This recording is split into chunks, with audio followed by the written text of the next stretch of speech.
Hello students, last topic आहे आपला ॲपोमिक्सिस parthenocarpy. अगोदरच्या लेक्चरमध्ये पाहिलं आहे, जस्ट टर्म वगैरे कोणी इंट्रोड्यूस केली, परत एकदा कन्सिडर करूयात. आणि पॉली एम्ब्रिओनी आपल्या टेक्स्टबुकमधले सर्वात शेवटचे फेजेस. चला स्टार्ट करूयात.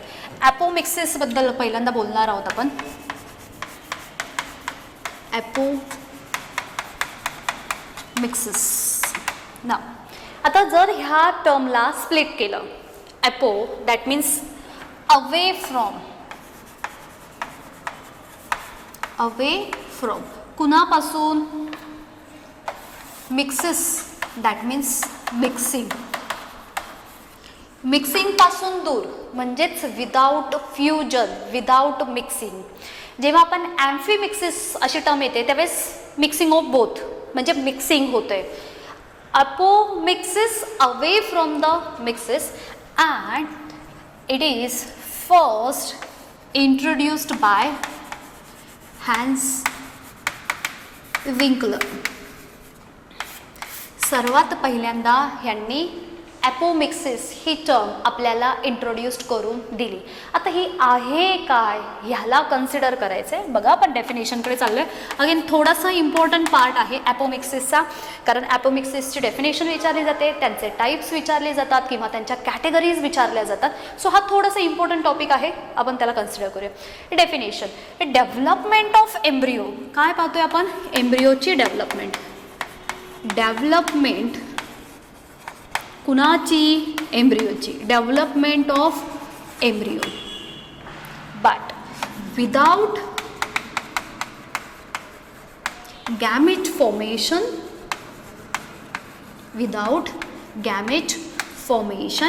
And fertilization. म्हणजेच कशी आपण असं कन्सिडर करूया त्याला, that means through asexual reproduction.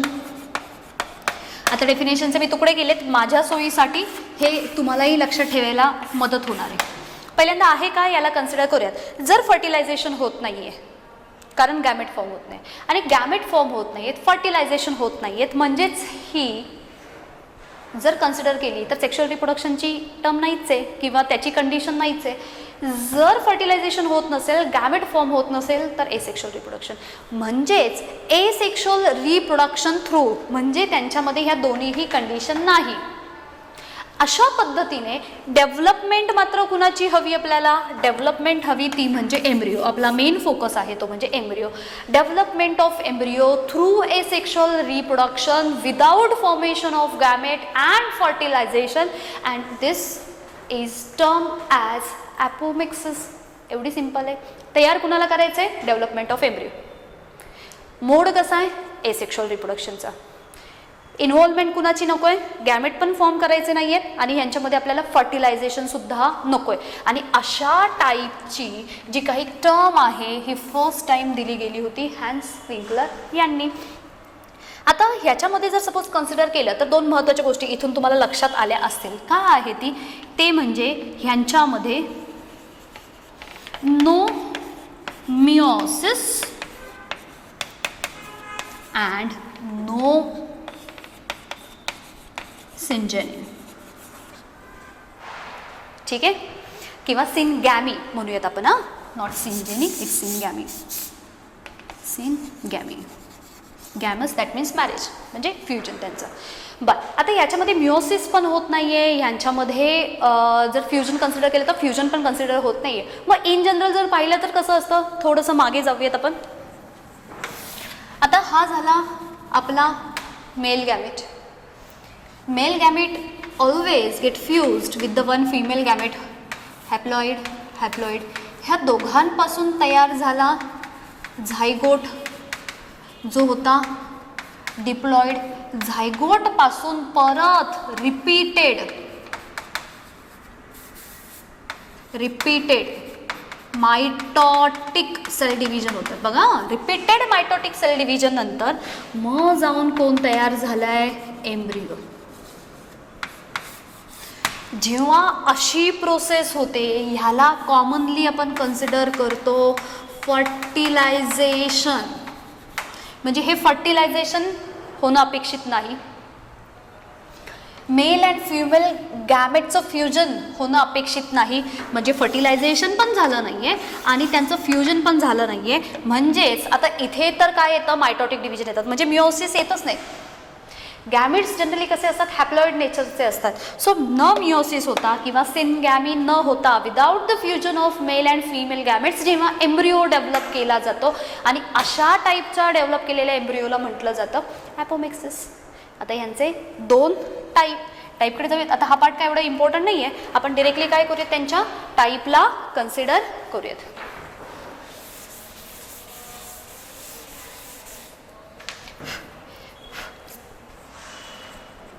Types 2 type. First आहे ॲपोगॅमी, दुसरा आहे ॲपोस्पोरी.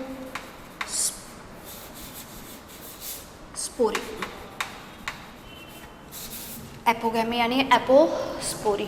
अवे फ्रॉम, गॅमी म्हणजे गॅमेट्स, अवे फ्रॉम स्पोरियाला. स्पोरियाला म्हणजे याच्यावरून लक्षात ठेवणार आपण स्पोरोफाईट. म्हणजेच आता ह्यांच्यामध्ये फ्युजन होणार नाही, यांच्यामध्ये फर्टिलायझेशन होणार नाही आहे. पण इथे आता गॅमेटशी रिलेटेड आलं आहे, मग आपण असं म्हणूयात गॅमिटोफाईट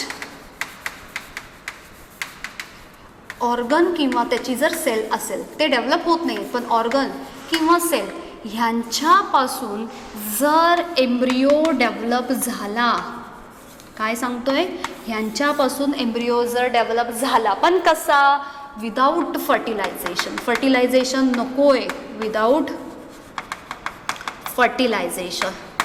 if the embryo is get develop from gametophyte organ or the gametophytic cell without fertilization, then it is considered as apogamy. काय म्हणणार, अशा टाईपच्या याला आपण ॲपोगॅमी. ॲपोस्पोरीकडे जाऊयात. आता ह्यांच्यामध्ये जो काही पहिल्यांदा स्पोरोफाईट, आता स्पोरोफाईट काय असतं, स्पोरोफाईट म्हणजे प्लांट बॉडी. आपण जे लोअर प्लांट्स पाहिले होते, कोणते होते, थॅलोफायटा, ब्रायोफायटा, टेरिडोफायटा, ह्यांच्यामध्ये ही टर्म गेली आपल्याला, स्पोरोफाईट. प्लांट बॉडी जी असते त्यांची ती. हे जे स्पोरोफाईट असतात हे डिप्लॉइड नेचरचे असतात, त्यांच्यापासून डिरेक्ट फॉर्ममध्ये कोण तयार होतात, गॅमिटोफाईट तयार होतात. आणि ह्या गॅमिटोफाईटपासून डेव्हलप कोण होत आहेत, embryo, but without meiosis. Meiosis सुद्धा इथे होत नाहीये, विदाऊट मिओसिस, राईट. दोन्हीही कंडिशनमध्ये काय झालंय, परत एकदा रिवाइज करूयात. There are 2 major types of apomixis. First one is apogamy, second one is apospory. In apogamy embryo is get development. Apomixis म्हटला की एम्ब्रिओ डेव्हलप करायचा आहे. मोड कोणता, एसेक्शुअल. कोणत्या 2 condition, without fertilization and without formation of gametes. मग ॲपोगॅमीमध्ये embryo is get develop from the gametophyte organ or cell without fertilization, it is termed as apogamy. Apospory, sporophyte first form gametophyte without meiosis and get developed into embryo, then it is termed as apospory. And now this apomixis further shows the 3 main categories, and these categories are, पहिल्यांदा consider करणार recurrent ॲपोमिक्सिस, नंतर consider करणार non recurrent ॲपोमिक्सिस, आणि third one आहे ॲडव्हेंटाईन embryony. हे 3 categories का आहेत, त्यांना कॅटेगरीजलाच कन्सिडर करूयात. ह्या 3 कॅटेगरीज आहेत, सो इथेच त्यांच्या बाजूला ठेवूयात, म्हणजे तुम्हाला हे समजायला अगेन हेल्प होईल. पहिली कॅटेगरी आहे रिकरंट ॲपोमिक्सिस, ही कॅटेगरी आहे. देन सेकंड वन आहे नॉन रिकरंट ॲपोमिक्सिस, आणि थर्ड कॅटेगरी आहे आपली, ती आहे ॲडव्हेंटाईन ॲपो, किंवा याला म्हणूयात आपण एम्ब्रिओनी. ठीक आहे. नाव आता रिकरंट जो ॲपोमिक्सिस आहे त्याला कन्सिडर करतोय. रिकरंट ॲपोमिक्सिसमध्ये archesporial cell or other than the nucellus cell हे फार महत्त्वाचे आहेत. Archesporial cell or other than nucellus cell, other than nucellus cell ह्यांच्यापासून डेव्हलप झाला. आता आपण परत काय करूयात, एम्ब्रिओला इथे सेंटरला ठेवूयात. ठीक आहे, ह्यांच्यापासून कोण डेव्हलप झाला आहे, एम्ब्रिओ. डेव्हलपमेंट ऑफ एम्ब्रिओ आहे. So when the from archesporial cell or other than the nucellus cell जर एम्ब्रिओ डेव्हलप होत असेल तर त्याला काय म्हणूयात आपण, रिकरंट ॲपोमिक्सिस. आर्किस्पोरियल म्हणजे काय, स्पोरोजिनियस टिश्यू आठवतात, स्पोरोजिनस टिश्यू न्यूसेलसचा जो पार्ट होता त्यांच्यामधले जे सेल्स असतात त्यांनाच कन्सिडर करणार आपण आर्किपोरियल सेल. हे लक्षात येत आहे. त्यांच्यापासून किंवा न्यूसेलसच्या व्यतिरिक्त कोणती पण असेल ती आर्किस्पोरियल स्पोरोजिनस टिश्यूमधली सेल आहे ती, त्यांच्या व्यतिरिक्त सेलपासून जर एम्ब्रिओ डेव्हलप होत असेल तर अशी कॅटेगराईज केली जाते रिकरंट ॲपोमिक्सिस. आणि याचं एक्झाम्पल आहे टॅरॅक्झॅकम. एक्झाम्पल आहे टॅरॅक्झॅकम. ठीक आहे, आता जाणार आहोत आपण नॉन रिकरंटमध्ये. In non recurrent apomixis first megaspore mother cell it undergoes and form the embryo sac. From that embryo sac there is a development of egg and from that development it further get developed into the embryo. Megaspore mother cell होती, diploid फॉर्ममध्ये होती. इथे सुद्धा meiosis होत नाही आहे किंवा एक पासून एम्ब्रिओ जो डेव्हलप झाला आहे हा कसा डेव्हलप झाला आहे, हा डेव्हलप झाला आहे थ्रू पार्थेनोजेनेसिस. लास्ट लेक्चरमध्येच आपण काय केलं आहे, पार्थेनोजेनेसिस ही प्रोसेस पाहिली होती. मेगास्पोर मदर सेलपासून एम्ब्रिओ सॅक डेव्हलप झाली. From that embryo sac there is a development of egg and through parthenogenesis egg is get developed into embryo. That means end product is development of embryo and such category is known as non recurrent apomixis. Example कोणामध्ये सापडते आपल्याला ह्यांचं, ह्याला नाव आहे Nicotiana. Nicotiana हे झालं याचं example. ठीक आहे, आता जाऊयात आपला ॲडव्हेंटाईन एम्ब्रिओनी. आता इथे ॲडव्हेंटाईन एम्ब्रिओनी कन्सिडर केलं आपण, ह्याला कन्सिडर करूयात nucellus cell. Nucellus or from the integuments cell. So from that it get convert into कशामध्ये जातील, आता हे डेव्हलप व्हायला एम्ब्रिओमध्ये जातील. सिंपल.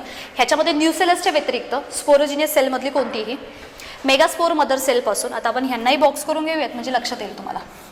ह्यांच्यापासून एम्ब्रिओ डेव्हलप झाला, मेगास्पोर मदर सेलपासून एम्ब्रिओ डेव्हलप झाला आणि न्यूसेलस किंवा इंटिग्युमेंट सेलपासून एम्ब्रिओ डेव्हलप झाला. अशा 3 कॅटेगरीज असतील तर त्यांना म्हटलं जातं adventive embryony, non recurrent apomixis and recurrent apomixis. Generally हा असा न्यूसेलसपासून किंवा इंटिग्युमेंट्सच्या सेलपासून जेव्हा डेव्हलप होतो अशा टाईपचे एक्झाम्पल्स आहेत. एक्झाम्पल्स आ मँगो, ऑरेंज, लेमन. ठीक आहे, हे झाले आपले सर्टन त्यांचे काही एक्झाम्पल्स. सगळे एक्झाम्पल्स आपण इथे दिलेत. आता इथे आपण ॲपोमिक्सिसचा पार्ट संपवला. ॲपोमिक्सिसचा जेवढा काही टेक्स्टबुकमध्ये पार्ट दिला हा संपूर्ण आपल्या बोर्डवरती आहे. एकदा आपण त्याला परत एकदा कन्सिडर करूया. Apomixis first time term introduce करणारे होते हॅन्स विंगलर. आहे काय हे, without mixing, without fusion, without fertilization, without meiosis जेव्हा एम्ब्रिओ डेव्हलप केला जातो then it is considered as apomixis. नाव ॲपोमिक्सिसची डेफिनेशन पाहिली, मिओसिस आणि सिनगॅमी ह्यांच्यामध्ये परफॉर्म होताना दिसत नाही. 2 टाईप, ॲपोगॅमी, ॲपोस्पोरी. गॅमिटोफाईट किंवा त्यांचे जे सेल असतील त्यांच्यापासून एम्ब्रिओ तयार झाला. लक्षात ठेवताना अगेन सोपं आहे, गॅमी आला म्हणजे गॅमी आणि गॅमेट्स. स्पोरियाला स्पोरोफाईट, स्पोरोफाईटपासून गॅमिटोफाईट आणि गॅमिटोफाईटपासून विदाऊट त्यांचं मिओसिस नव्हता एम्ब्रिओ डेव्हलप झाला म्हणजे एम्ब्रिओ डेव्हलप झाला. हे दोन मेन टाईप आणि ह्या त्यांच्या कॅटेगरीजमध्ये recurrent apomixis, non recurrent apomixis and adventive embryony किंवा पॉलिएम्ब्रिओनी पण म्हटलं जातं. ह्याच्यामध्ये archesporial cell or other than nucellus, megaspore mother cell आणि इथे मात्र nucellus cell or the integument cell, अशा तिघांपासून 3 ॲपोमिक्सिसच्या कॅटेगरी पडलेल्या आपल्याला दिसून येतात. आता आपण जाऊन पाहणार आहोत पार्थेनोकार्पिक. आता हा जो पार्थेनोकार्पिक पार्ट आहे तो आपण ॲक्च्युली याच्या अगोदरच्या लेक्चरमध्ये कन्सिडर केला आहे. जस्ट एकदा डेफिनेशन टेक्स्टबुकमध्ये सिक्वेन्सनुसार जर कन्सिडर केलं तर पहिल्यांदा दिला होता ॲपोमिक्सिस, देन सेकंड टाईप होता तो होता पार्थेनोकार्पी आणि थर्ड वन जो कन्सिडर केला आपल्या टेक्स्टबुकनुसार तो होता पॉलिएम्ब्रिओनी. सो दोघांनाही कन्सिडर करूयात एकदा. फर्स्ट इथे पार्थेनोकार्पी. आता पहिल्यांदा जर टर्म कुणी सांगितली ती first time this term is introduced by Noll, एक सायंटिस्ट आहेत इन 1902. 1902 फर्स्ट टाइम ही टर्म इंट्रोड्यूस करणारे फर्स्ट पर्सन होते नॉल. आता ह्यांच्यानुसार डेफिनेशन काय आहे? Definition says fruit is get develop without seed, without fertilisation, known as parthenocarpy. काय आहे parthenocarpy? Without fertilisation seedless fruit is get develop and it is known as parthenocarpy. Finish. Parthenocarpy पाहिलं, parthenogenesis पाहिला, दोघांमधला difference consider केला आहे. Example सांगायचे असेल तर आपण एक्झाम्पलही कन्सिडर केले. बनाना असेल, पपया असेल, ग्रेप्स असेल आणि सो ऑन, जेवढे असेल ते. डिरेक्टली शेवटच्या टॉपिककडे आपण मूव्ह ऑन करूयात. तो आहे पॉलिएम्ब्रिओनी.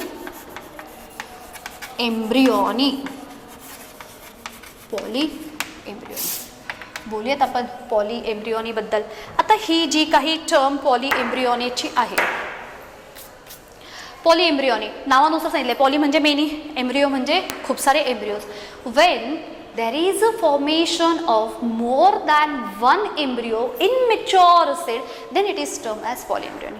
काय सांगितलं आहे? डेफिनेशनकडे जाऊयात. पहिली डेफिनेशन देन इंट्रोडक्शन पाहूयात आपण. ॲक्च्युली काय सांगितलं आहे? Development of more than one embryo in a mature cell. Mature सेलमध्ये जर अशा पद्धतीने एकापेक्षा जास्त एम्ब्रिओज जर डेव्हलप झालेले दिसत असतील तर त्यांना काय म्हणणार? त्यांना म्हणणार आपण polyembryony. And it is introduced bye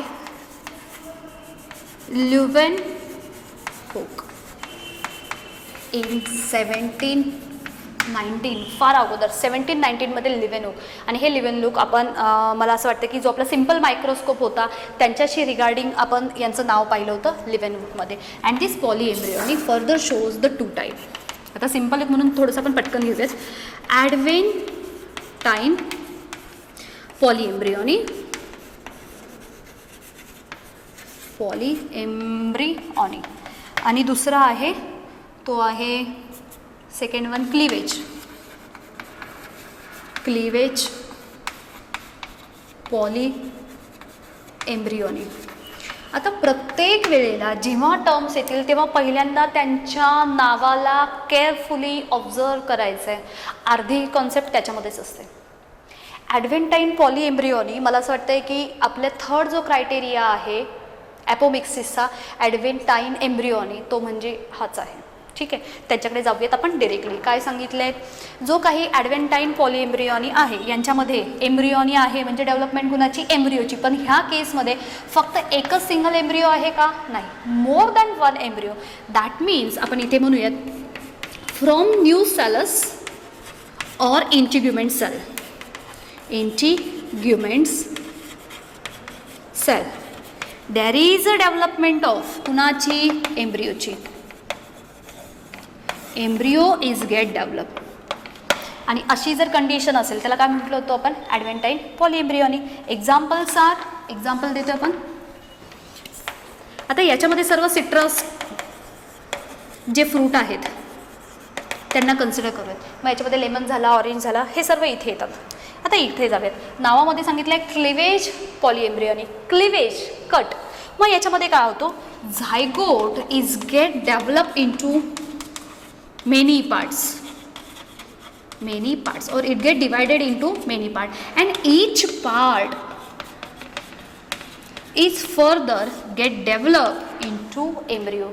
किती सिंपल आहे. पहिल्यांदा झायगोट झाला, झायगोटचे मल्टिपल जेवढे काही पार्ट होतील हे प्रत्येक इंडिव्हिज्युअल पार्ट फर्दर जाऊन कुणामध्ये डेव्हलप झाले, एम्ब्रिओमध्ये. म्हणजेच फॉर्मेशन काय आहे, एम्ब्रिओचं. इथे सुद्धा खूप सारे पार्ट आहेत म्हणजे मेनी एम्ब्रिओज असेल म्हणजे तो झाला पॉली एम्ब्रिओ. पॉली कसा झाला तर तो कट करून झाला, मग नाव काय आलं त्याचं, क्लिवेज पॉलिएम्ब्रियोनिक.